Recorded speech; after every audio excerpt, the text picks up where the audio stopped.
سبحان الذي أسرى بعبده ليلا من المسجد الحرام إلى المسجد الأقصى الذي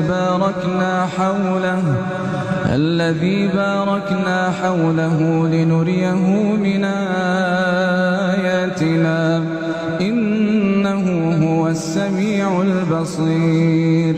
وآتينا موسى الكتاب وجعلناه هدى لبني إسرائيل ألا تتخذوا من دوني وكيلا ذرية من حملنا مع نوح إنه كان عبدا شكورا.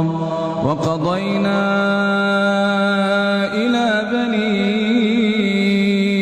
إسرائيل في الكتاب لتفسدن في الأرض مرتين ولتعلن علوا كبيرا.